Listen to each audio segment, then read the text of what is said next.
വളരെ കുറഞ്ഞ ചേരുവകൾ വെച്ചിട്ട് എളുപ്പത്തിൽ ഉണ്ടാക്കാൻ കഴിയുന്ന നല്ലൊരു ബ്രേക്ക്ഫാസ്റ്റിൻ്റെ റെസിപ്പിയാണ് ഇന്ന് ഷെയർ ചെയ്യുന്നത്. നമുക്ക് ബ്രേക്ക്ഫാസ്റ്റ് ആയിട്ടോ ചായക്കടിയായിട്ടോ ഒക്കെ കഴിക്കാൻ പറ്റുന്നതാണ്. അപ്പോൾ നമുക്കിത് എങ്ങനെ ഉണ്ടാക്കുന്നതെന്ന് നോക്കാം. ഇതിനു വേണ്ടിയിട്ട് നമുക്ക് വേണ്ടത് പൊട്ടാറ്റോ ആണ്. 1 കിലോ ഉരുളക്കിഴങ്ങ് നമ്മൾ കുക്കറിൽ ഒരു 3-4 വിസിലടുപ്പിച്ചിട്ട് വേവിച്ചെടുക്കുക.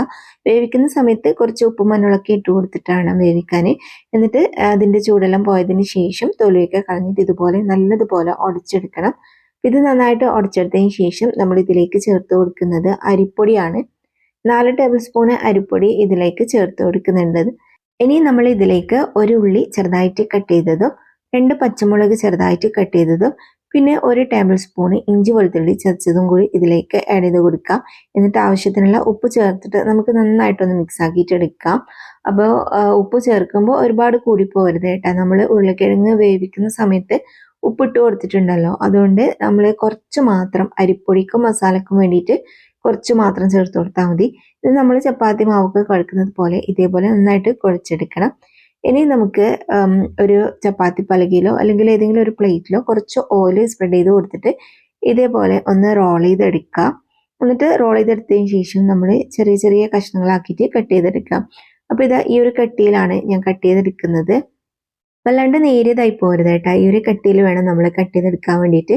എന്നിട്ട് ഓരോ പീസും എടുത്തിട്ട് ഇതേപോലെ ഒന്ന് ഷേപ്പ് ആക്കിയിട്ട് കൊടുക്കണം. അപ്പോൾ ഇതുപോലെ ഞാൻ എല്ലാ പീസും ഷേപ്പ് ആക്കിയിട്ട് എടുത്തിട്ടുണ്ട്. ഇനി നമുക്കിത് ഫ്രൈ ചെയ്യണം. ഫ്രൈ ചെയ്യാൻ വേണ്ടിയിട്ട് ഒരു പാനിലേക്ക് കുറച്ച് ഓയിൽ ഒഴിച്ച് കൊടുത്തിട്ട് ഒന്ന് ചൂടാക്കിയിട്ട് എടുക്കുക. നമ്മളിത് ഡീപ് ഫ്രൈ ചെയ്യുന്നില്ല കേട്ടോ, ഷാലോ ഫ്രൈ ചെയ്യലാണ്. അപ്പോൾ അതിന് കുറച്ച് ഓയിൽ മാത്രം ഒഴിച്ച് കൊടുക്കും.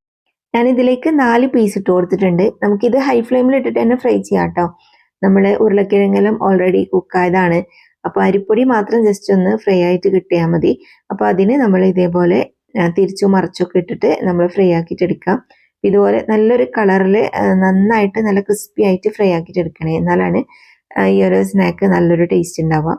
അപ്പോൾ ഇത് റെഡി ആയിട്ടുണ്ട്. ഇനി നമുക്കിത് കോരി മാറ്റാം. ഒരു വെറൈറ്റി ടേസ്റ്റാണ് നമ്മുടെ ഈ ഒരു ബ്രേക്ക്ഫാസ്റ്റിന്. ഇത് നമുക്ക് ബ്രേക്ക്ഫാസ്റ്റ് ആയിട്ട് മാത്രമല്ല ചായക്കടിയായിട്ടൊക്കെ കഴിക്കാൻ പറ്റും. അപ്പോൾ നമുക്ക് ഇതേപോലെ തന്നെ ബാക്കിയുള്ളതും കൂടി ഫ്രൈ ആക്കിയിട്ട് എടുക്കാം. ഇത് കഴിക്കാൻ വേണ്ടിയിട്ട് പ്രത്യേകിച്ച് കറിൻ്റെ ആവശ്യമൊന്നുമില്ല. അല്ലാണ്ട് തന്നെ ഇതേപോലെ വെറുതെ കഴിക്കാൻ തന്നെ നല്ല ടേസ്റ്റാണ്. പുറമേ ക്രിസ്പിയും ഉള്ളിൽ നല്ല സോഫ്റ്റ് ഒക്കെ ആയിട്ടുള്ള അടിപൊളി ബ്രേക്ക്ഫാസ്റ്റ് ആണ്. നമ്മൾ രാവിലെ തിരക്കുള്ള സമയത്തൊക്കെ നമുക്ക് പെട്ടെന്ന് ഉണ്ടാക്കിയെടുക്കാൻ പറ്റുന്ന ഒരു കിടിലൻ ബ്രേക്ക്ഫാസ്റ്റിൻ്റെ റെസിപ്പിയാണ്. അപ്പോൾ എല്ലാവരും ട്രൈ ചെയ്ത് നോക്കുക. ഇന്നത്തെ ഈ ഒരു റെസിപ്പി നിങ്ങൾക്ക് എല്ലാവർക്കും ഇഷ്ടപ്പെട്ടു എന്ന് വിചാരിക്കുന്നു. വീഡിയോ ഇഷ്ടപ്പെട്ടാൽ മറക്കാതെ ലൈക്കും ഷെയറും കമൻറ്റും ചെയ്യുക. സബ്സ്ക്രൈബ് ചെയ്യാതെ കാണുന്നവരാണെങ്കിൽ സബ്സ്ക്രൈബ് ചെയ്ത് സപ്പോർട്ടും കൂടി ചെയ്യണേ. അപ്പോൾ നല്ലൊരു വീഡിയോ ആയിട്ട് നമുക്ക് വീണ്ടും കാണാം.